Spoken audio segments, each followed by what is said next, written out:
So the other day, I'm grabbing some lunch with some of my graybeard buddies from Fort Meade.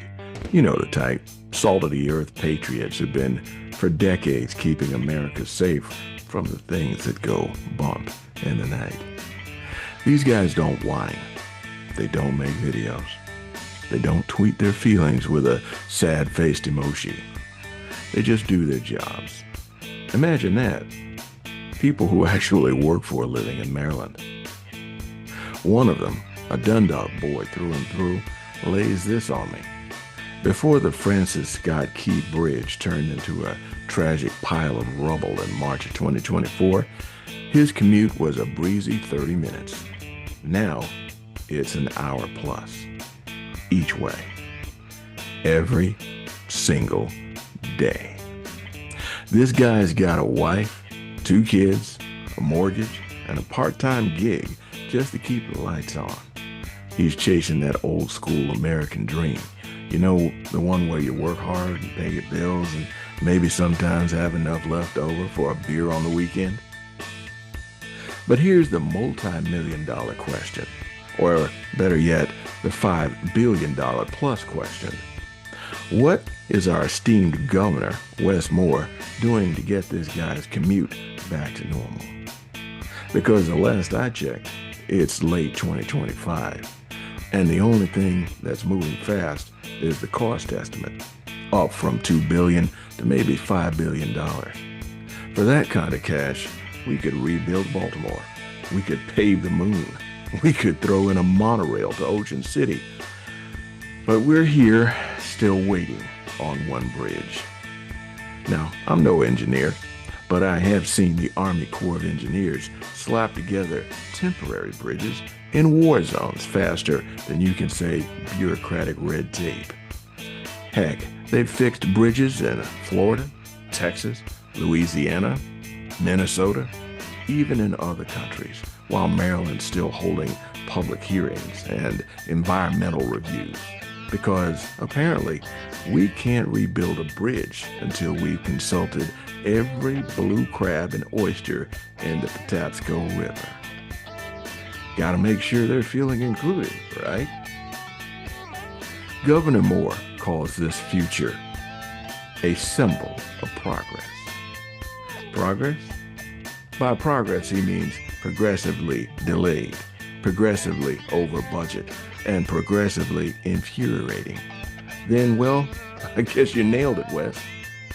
Meanwhile, our senators, Van Hollen, also Brooks, and our Congress folks, Mfume, Olszewski, Elfreth, are they out there banging their fists, demanding action for the middle class, stuck in gridlock, burning gallons and gallons of gas? Nah, they're busy signing letters, making photo ops, tweeting platitudes, and reviewing soil samples. Soil samples? Translation: a bunch of guys in hard hats standing around looking important while your commute looks like a scene from Mad Max.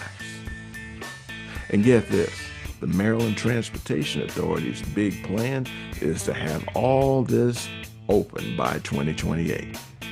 2028? That means a kid in kindergarten today will be picking out their middle school locker by the time Dundalk Dad gets his 30-minute commute back. Oh, by the way, they're moving the bridge 260 feet southeast. Why? I don't know. Maybe they think that straight lines are somehow problematic. Maybe the crabs filed a complaint.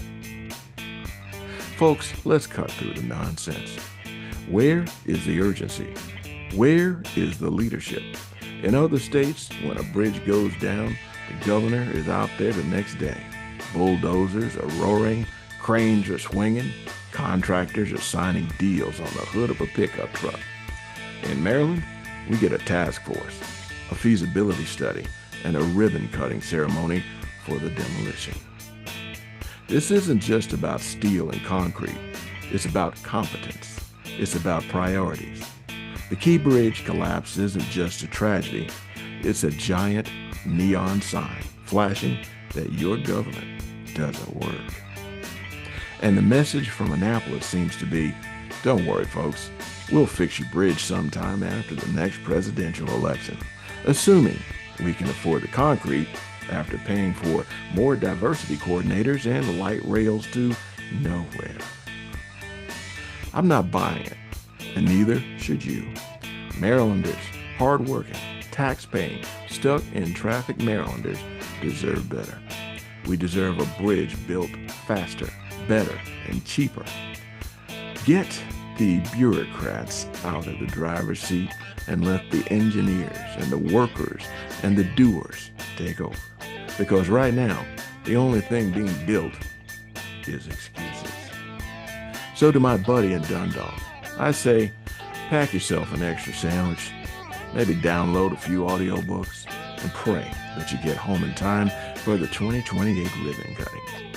And to Governor Moore and the rest of the Annapolis crew, your clock is ticking, and so is the patience of every middle-class voter in this state.